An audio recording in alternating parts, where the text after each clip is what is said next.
Então, aqui nós vamos para mais um dia hoje. Hoje o tema, vamos falar da agropecuária do México, Argentina e Brasil.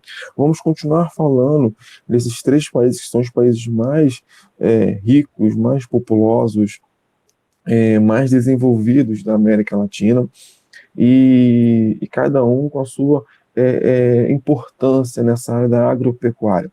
Falamos em algumas aulas passadas da concentração industrial, do início, como foi a industrialização de cada um desses países. Agora vamos falar de uma outra área muito importante para esses países, que é a agropecuária.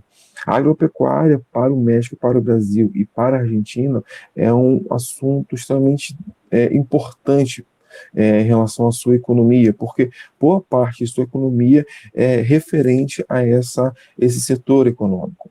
Essa aula vai no percurso 19, das páginas 172 até 179. Bom, caso vocês queiram tirar alguma dúvida, o ideal é que vocês estejam com o livro aberto, que vocês coloquem, abra o caderno também, esteja colocando suas dúvidas lá no caderno. Caso que você tenha alguma dúvida e você está com dificuldade de utilizar o microfone, pode escrever no chat que eu consigo ler. Ou se você tem acesso ao microfone, só você está falando aí que eu vou estar respondendo. Bom, vamos lá. Primeiro, vamos falar do México. O território mexicano, ele não é muito favorável à agropecuária. Por quê? Primeiro por conta do relevo e depois por conta do clima. Lembra que nós falamos que a cidade do México mesmo fica em um planalto, bem no centro aqui, ó, do país? Então, o México, ele possui um relevo bem acidentado, que dificulta bastante a plantação, o cultivo de alguns produtos, a criação de animais, e também, o pior grave, para se dizer, seria o clima. Boa parte do clima, ó, você conseguindo perceber aqui, ó, essa imagem aqui, ó, boa parte do clima que está em vermelho, em amarelo, em laranja, aqui, ó, são climas de semiárido, ou seja, algo bem seco. Então, por esse motivo, eu tenho que o México, ele sofre grandes problemas com o clima, que não é muito favorável à agricultura. No entanto, mesmo o clima não facilitando, mesmo o relevo também não ajudando, eu tenho que 40% das pessoas que trabalham, pelo menos de carteira assinada no México, eles estão nesse ramo, eles estão trabalhando nessa atividade econômica na agropecuária. E 39% do território é destinado à ocupação, pelo menos da pecuária. Por quê? Aqui já ao sul, por assim dizer, nessa região aqui em azul e verde, eu tenho climas mais amenos, climas mais úmidos, para seja mais fácil de entender. Um clima mais úmido, que vai facilitar a plantação, o cultivo, a criação de animais. Então, por esse motivo, eu tenho que o território mexicano ele não é muito favorável. No entanto, ainda, ele depende muito desse setor econômico. Então, eu tenho que por exemplo, essa figura interessante. Essa é uma outra característica do setor econômico mexicano. Eu tenho aí um senhor arando a terra com a atração de dois animais.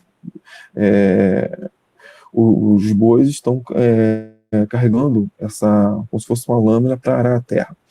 E é interessante observar que eu, ao olhar essa imagem, eu vejo que as técnicas utilizadas na agricultura do México, pelo menos em boa parte da agricultura mexicana, são técnicas tradicionais e não modernas. Me diz uma coisa, vocês lembram o que é agricultura intensiva e agricultura extensiva? Então é o seguinte, a agricultura extensiva, ela é utilizada no campo, mas para técnicas tradicionais. Como assim? Quando eu falo de agricultura extensiva, Eu estou falando daquela propriedade rural no qual não se utiliza de grandes tecnologias para arar a terra, para cultivar e também para criar os animais. Por exemplo, em uma criação de gado, o gado vai ficar solto, ele vai ficar vagando sem ter destino. Numa plantação, eu vou ver uma técnica tradicional dessa, que é muito mais difícil, leva muito mais tempo e não é tão eficaz assim. Esse movimento de arar a terra, deixar a terra mais fofa para se plantar. Já em uma agricultura intensiva, eu vou ter muita utilização de tecnologia, uma utilização maciça de máquinas. Por exemplo, nessa imagem aí que está arando a terra, não teria tração animal, seria uma máquina, provavelmente um trator, que estaria arando a terra e provavelmente já estaria plantando já. Outra máquina viria para jogar o veneno, o defensivo químico, o agrotóxico no caso, e depois uma máquina iria colher, ou um grupo de pessoas iriam colher. Já na pecuária, o gado teria muito mais tecnologia, uma ração especializada, teria vacinas, teria um uso totalmente correto, o gado em confinamento para ele crescer mais rápido, deixar a carne macia, no caso. Então, eu vejo que a agricultura extensiva ela vai ser utilizar de técnicas tradicionais. A agricultura intensiva vai ser utilização de técnicas modernas, de tecnologia em sua produção, e assim vai aumentar a produtividade. Lá no México, ele coincide essas duas realidades, onde eu tenho os pequenos e médios proprietários rurais com uma grande quantidade de agricultura extensiva, e já os grandes proprietários, que é a minoria dos proprietários, eles vão possuir uma grande tecnologia, utilizando assim da agricultura intensiva. Então, eu vejo uma disparidade no cenário da agricultura mexicana. Bom, continuando falando do México aqui, do abastecimento externo. Essas propriedades que eu falei com vocês, que apenas 1% de toda a propriedade rural ela utiliza essa agricultura intensiva. Essas propriedades elas estão destinadas à produção e para exportação, ou seja, tudo que essas propriedades elas vão produzir, elas não irão produzir para o mercado interno, para os mexicanos, será produzido para exportação, principalmente Estados Unidos. Por que ocorre isso? Lá no México hoje ocorre uma coisa que é muito comum na América Latina, que é a concentração de propriedades rurais, a concentração fundiária. Já ouviram falar sobre isso já? Acredito que sim, lá no 7º ano. Acredito que já ouviram falar isso já. O que é concentração fundiária? Concentração fundiária é quando um pequeno grupo de proprietários rurais detém uma grande quantidade de terras. Para você ter uma ideia, lá no México, cerca de 1% dos proprietários de terra concentram 56% de toda a terra cultivável do México. Ou seja, mais da metade apenas sendo controlado por 1% dos proprietários. E o restante, os outros 99% dividem. Ou seja, é algo bem desigual, é uma concentração muito grande. Mas isso não é só no México, não. Eu também vou ter essa concentração na Argentina, no Brasil. Aqui na Argentina, essa concentração é de 2% de proprietários para 50% das propriedades. Já no Brasil é 0,9% para 44% das terras cultiváveis, ou seja, é algo bem concentrado mesmo, é algo bem desigual, que vai gerar essa desigualdade social. Bom, mas o que significa? Por que isso ocorre? Por que essas pessoas elas só plantam, elas só vão cultivar produtos para exportação e não para o mercado interno? Bom, vocês lembram que eu falei com vocês lá, se eu não me engano, acho que foi no percurso 19, perdão, percurso 17, se eu não me engano. Eu falei da criação da NAFTA. Vocês lembram disso? Hein, gente? Bom dia, Júlia, tudo bom? Vocês lembram da criação da NAFTA? Sim, mais ou menos, tá bom. A NAFTA é um bloco econômico. O que é um bloco econômico? Um bloco econômico é uma união de países no qual eles têm um interesse em comum de se ajudar um ao outro ao desenvolvimento econômico, social e ambiental. Bom, esse desenvolvimento seria uma ajuda mútua entre os países membros desse bloco econômico, isso mesmo, que é formado por 3 países, bem perfeito, que é os Estados Unidos, Canadá e México, isso mesmo.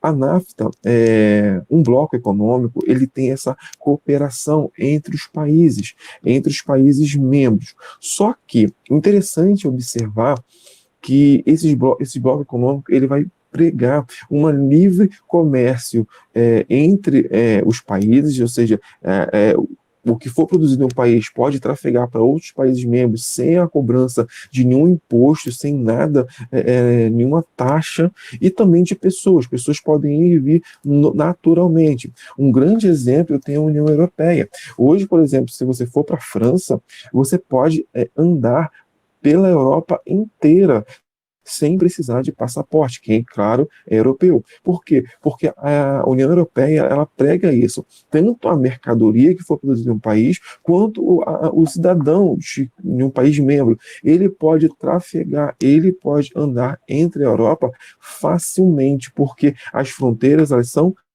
abertas. Existe um acordo entre eles, onde a população ela pode trafegar livremente.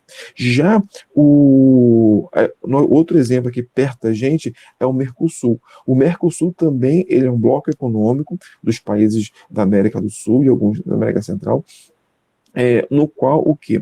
Eu tenho um livre comércio. Você pode pegar um avião agora e ir para a Argentina e você não precisa de passaporte. Você tem uma livre passagem, porque a Argentina faz parte do bloco econômico do Mercosul, do mesmo que o Brasil se encontra também. E também as mercadorias.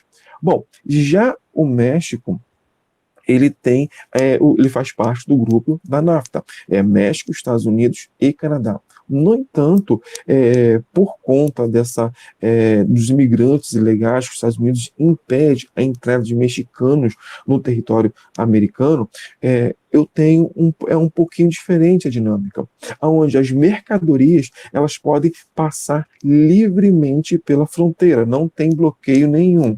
No entanto, as pessoas não têm esse livre acesso, as pessoas não podem andar para onde elas querem, apesar o quê? Os americanos, eles podem ir para onde quiser, ninguém vai implicar.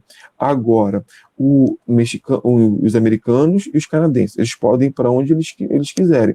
Agora, a população mexicana, ele não pode entrar nos Estados Unidos ou no Canadá, principalmente nos Estados Unidos, quando a fronteira que faz divisa. Então, eu tenho que a NAFTA ele é um bloco econômico no qual ele vai pregar o livre transporte de pessoas e não de, o livre transporte de mercadorias e não de pessoas.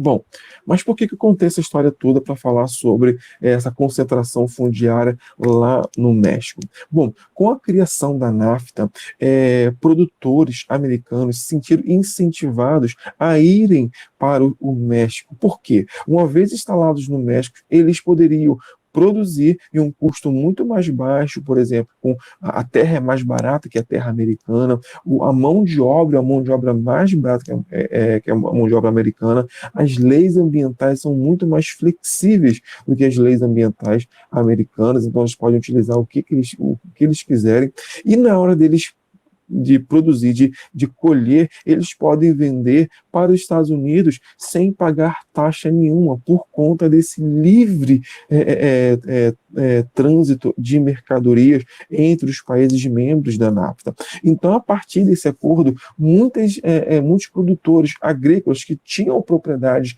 lá nos Estados Unidos compraram terras, as melhores terras, as que possuíam maior poder de produtividade no México para que pudesse o quê? Plantar, cultivar e exportar para os Estados Unidos. Nessas terras eu tenho um alto poder de tecnologia. Aí sim eu posso falar que vai concentrar uma agricultura intensiva, no qual a tecnologia vai ser utilizada em larga escala e a produtividade vai estar aumentando.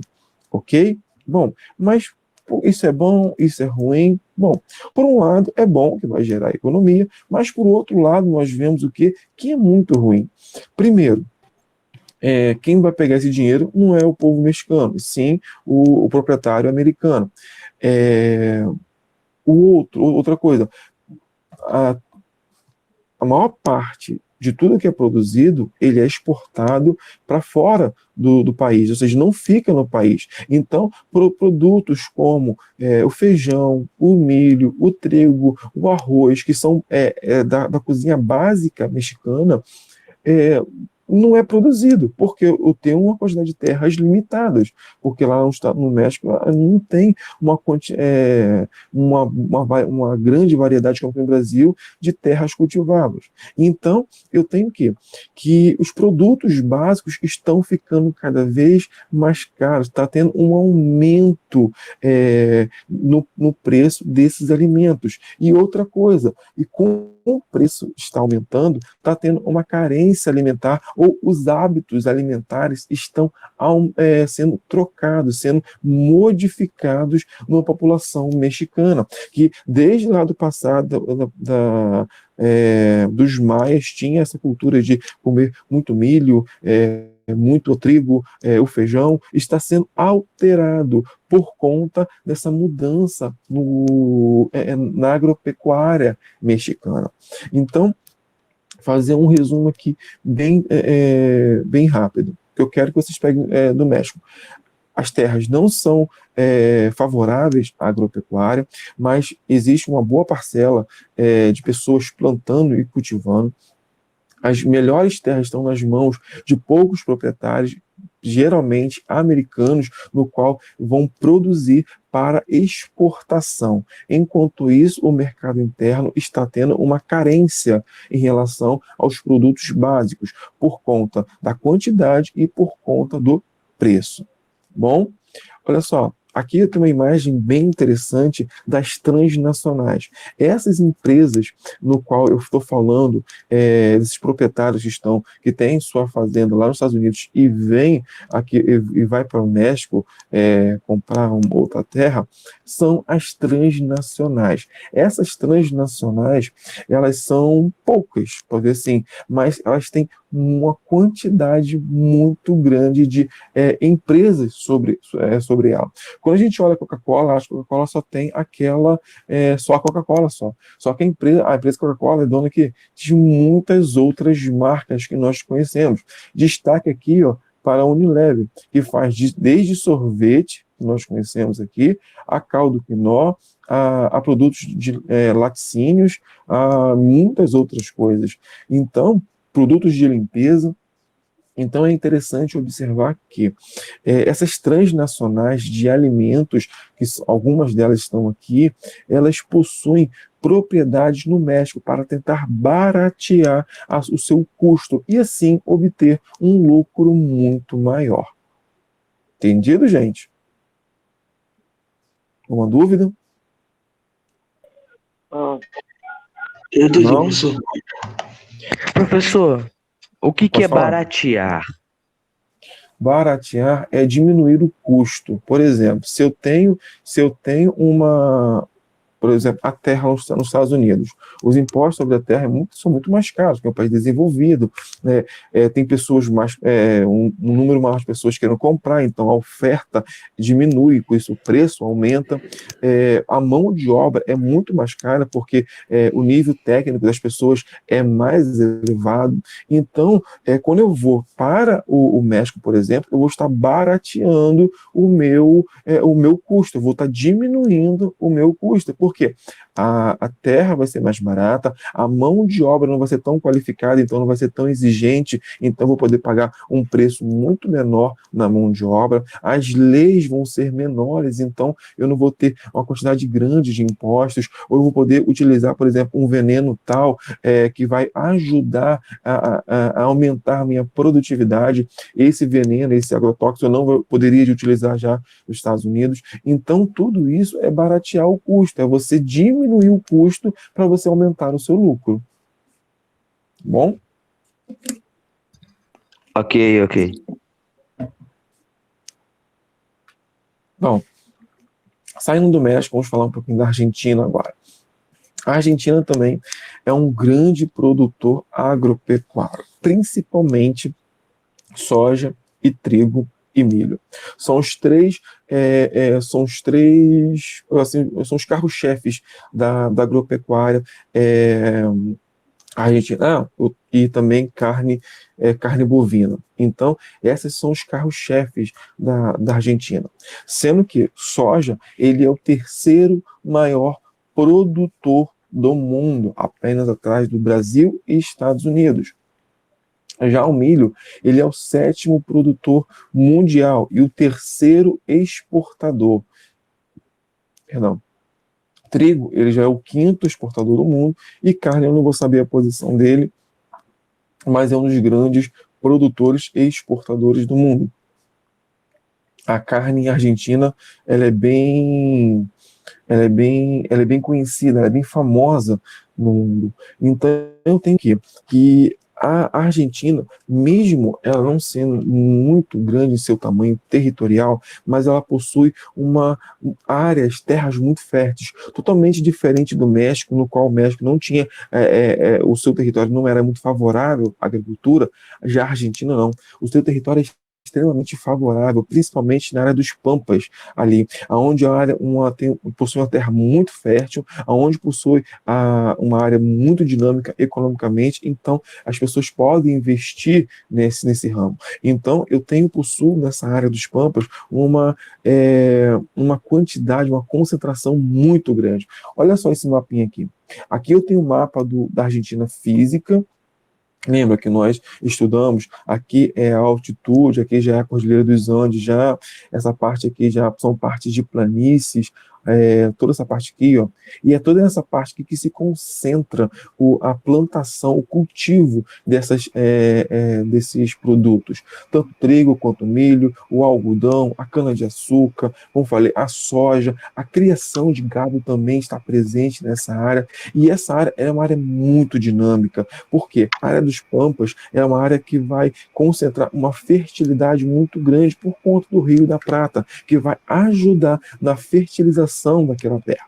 E por conta disso, a produtividade vai ser muito grande em relação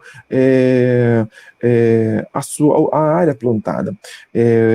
Por exemplo, enquanto no México eles vão ter que utilizar muito fertilizante, muito defensivo químico e arar bem a terra, fazer técnicas para poder estar plantando e ter uma produtividade grande, já lá na Argentina não. A terra é super fértil, a quantidade de fertilizante vai ser bem menor, as defensivos químicos vai ser bem menor, e com isso vai facilitar, vai aumentar a produtividade, principalmente nessa região dos Pampas.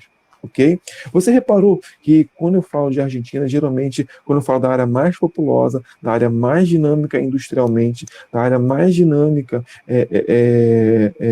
da agropecuária, eu estou falando dos Pampas. Então, quando você for estudar a Argentina, dá um foco bem importante, principalmente para essa área dos Pampas, tá bom? Aí vamos falar um pouquinho do círculo da carne e da soja argentina. É interessante que, como eu falei com vocês, a região dos Pampas, ela concentra uma grande concentração, tanto de agropecuária quanto de indústria. Tem como alguém estar com o microfone ligado e desligar? Se quiser perguntar alguma coisa, pode perguntar. Mas, se for o caso, desliga, por favor, o microfone. Obrigado. Bom, entretanto, essa infraestrutura de transporte, tanto rodoviário quanto rodoviário, ferroviário, hidroviário, não é tão desenvolvido assim lá na Argentina. É como aqui no Brasil, a qualidade das estradas são péssimas na Argentina também, igualzinho no Brasil. Então, eu tenho que o produtor ele vai enfrentar uma maior dificuldade na hora de levar o seu produto até o mercado consumidor, seja ele no mercado interno ou seja ele para exportação, porque a forma de você fazer o transporte vai ser mais caro, vai custar mais caro. Então, eu tenho que uma desvantagem em relação a isso, em relação à Argentina. Por quê? O transporte ele vai ser ruim, então vai onerar, vai aumentar o custo. Só que, comparado ao Brasil, os Pampas eles estão muito mais próximos, por exemplo, do mercado consumidor. Por quê? É produzido nos Pampas a soja, a carne de gado, mas também é consumido nos Pampas, porque o mercado interno, a maior parte dele está ali nos Pampas. E os principais portos para exportação, seja para a Europa, seja para os Estados Unidos, seja para a Ásia, também está naquela região dos Pampas ali. Então, vai ser um agravante para eles essa área de transportes. No entanto, não vai ser tão agravante assim quanto é no Brasil, que é muito mais distante aonde é produzido, onde é cultivado a soja, onde é criado o gado, por exemplo. A gente vai estudar isso aqui um pouquinho mais à frente. Repare aqui, ó, olha aqui no mapinha aqui, ó. Novamente, eu tenho aqui a produção tanto de soja quanto do gado, e eu tenho essa produção aqui, ó, próxima ao mercado consumidor, aqui é Buenos Aires. Aqui eu tenho grandes portos nessa região aqui, ó, então que vai facilitar a exportação desse tipo de produto. Agora, quando eu falo de Brasil, bom, quando eu falo de Brasil, isso vai ser algo um pouquinho mais complicado. Por quê? O Brasil é o segundo maior produtor de soja do mundo. Isso em 2018. Na safra de 2018, até na safra de 2019 também foi o segundo maior do mundo também, atrás apenas dos Estados Unidos. Mas o Brasil é o maior produtor, maior exportador de carne bovina do mundo. Também é o maior exportador de café do mundo, o maior exportador e produtor de café do mundo. Também é um dos maiores em cana-de-açúcar, em algodão, laranja, em carne suína. Ou seja, o Brasil, em relação à agropecuária, o Brasil está bem à frente de muitos países do mundo. O Brasil é conhecido por essa parte da agropecuária ser muito bem desenvolvida. A gente vai falar um pouquinho mais à frente do Brasil. Mas eu entendo que o Brasil ele é um grande produtor, ele é um grande exportador desses produtos agropecuários. E aqui, ó, se eu olhar as regiões que produzem mais, eu vou ver que a região centro-oeste, que está no interior, no centro do território brasileiro, ele produz cerca de 34% de toda a carne bovina brasileira. Já a região norte, 21%, a região sudeste, a região nordeste e, por então, a região sul com a menor parcela. Já na produção de soja, eu também tenho aqui, ó, o centro-oeste como o maior produtor de soja do Brasil e a região sul em segundo. Então, eu tenho que a região centro-oeste é o maior criador de gado do Brasil e também é o maior produtor de soja do Brasil. Aí, se eu olhar... Não, peraí, desculpa aqui que esse slide veio antes, tá? Com outro raciocínio. Aqui eu tenho, ó, a produção de soja do mundo, aqui em 2018 e 2019, onde os Estados Unidos têm 34% da produção, da exportação de soja do mundo, e o Brasil está em segundo lugar, logo atrás, com 32%. A Argentina em 15%. Então você vê uma liderança bem clara de Estados Unidos e Brasil. O que se espera? Bom, antes dessa pandemia, dessa paralisação toda, fizeram uma especulação de como seria 2020. E era esperado que o Brasil ultrapassasse os Estados Unidos com 36% da soja produzida no mundo, exportada no mundo. Que o Brasil ficasse em primeiro lugar. E os Estados Unidos ficassem para segundo e a Argentina permanecesse em terceiro. Bom, é interessante observar que ou se não for em 2020, mas em 2021 ou em 2022, o Brasil com certeza irá ultrapassar os Estados Unidos, porque, como falei para vocês, o Brasil é um grande produtor de soja. No Brasil, principalmente na produção de soja, nessas grandes propriedades, eu tenho uma agricultura intensiva, alta tecnologia. Para você ter uma ideia, no Brasil, é utilizada em larga escala a soja transgênica. O que é isso? Soja transgênica é uma soja geneticamente modificada, onde eles pegaram as melhores qualidades das sojas, resistente ao clima, resistente à falta de água, maior produtividade, o grão um pouco maior, ou seja, eles uniram as melhores qualidades dessas sojas e criaram uma soja totalmente nova, geneticamente modificada. Tanto é que quando você vai comer um biscoito, traquina, acho que milho bom, fandangos, você vai perceber que existe um T com um triângulo de cabeça para baixo amarelo. O que é isso? Significa que esse produto foi feito com soja transgênica. Então, caso tenha algum problema com a sua saúde, você não pode reclamar. E é interessante observar aqui que essa alta tecnologia empregada no campo brasileiro é refletida em produtividade. O Brasil ele é altamente desenvolvido nessa parte, porque é uma parte muito lucrativa, principalmente agora com o dólar em alta, né, no Brasil.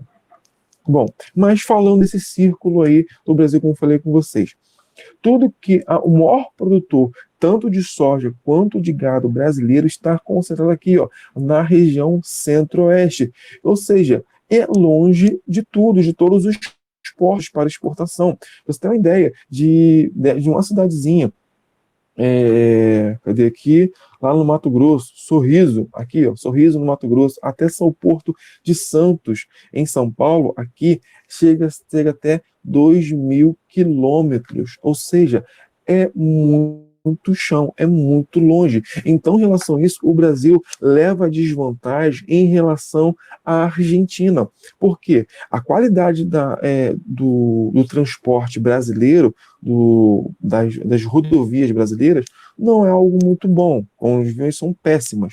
No entanto, a Argentina está próximo ao mercado consumidor e aos portos para exportação. Já o Brasil não. Também encontra a mesma qualidade aqui, ó. Eu tenho aqui as vias utilizadas que o Brasil utiliza para transportar. E aqui as qualidades da estrada. Mesmo a Argentina e o Brasil tendo a mesma configuração das rodovias, mas a Argentina está mais próxima aos portos para exportação. Já o Brasil está bem mais distante. A região onde mais produz no Brasil está mais distante dos portos. E isso vai levar uma desvantagem em relação à Argentina. Aí a gente vamos comparar os Estados Unidos, né, que é o nosso concorrente direto, principalmente da soja. Os Estados Unidos também, a gente tem uma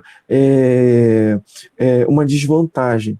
Mas os Estados Unidos, se eu olhar o mapa dos Estados Unidos, também é bem distante também a sua produção de soja para o mercado consumidor e para os portos que vão estar levando para a Europa, para a Ásia e tudo mais. Bom, mas então por que o Brasil leva desvantagem em relação aos Estados Unidos?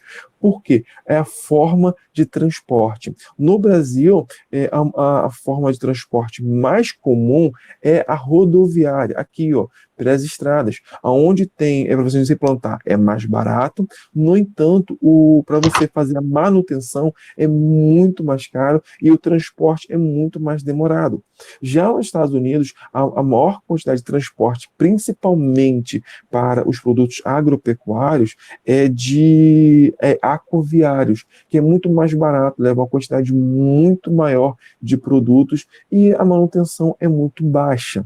E também, quando é aquaviários, é ferroviários. Então, o transporte nos Estados Unidos, ele é mais barato. Então, vai ter uma vantagem sobre o produto brasileiro. Porque imagina você, a pessoa produz a soja e tem que colocar em um caminhão como esse. No meio o dono do caminhão ele vai ter que cobrar o transporte, o combustível, tirar o preço dele para ele sustentar e também o preço das peças, no qual ele vai ter que consertar o caminhão por conta da quantidade de buracos que ele vai encontrar, os pedágios que ele vai encontrar pelo caminho. Então eu tenho que o custo do Brasil de transporte ele é muito caro por conta dessa moda desse transporte modal, no caso rodoviário. Alguma dúvida, galera? Algum choro, lamento aí? Por enquanto, não. Tranquilo? Bom, é interessante eu observar que esse meio de transporte ele tem uma tendência de permanecer o mesmo, infelizmente. Por quê? Para que haja uma melhor competição do produto brasileiro, tem que haver essa mudança de transporte, de forma de ter transporte. No entanto, não é o que acontece, pelo menos não é o que o governo está sinalizando. O governo parece que não está nem aí para a forma de transporte que o Brasil realiza. Porque por conta do grande investimento que tem, que é necessário para se investir nessa forma de transporte. Bom, gente, ficamos por aqui. Alguma dúvida?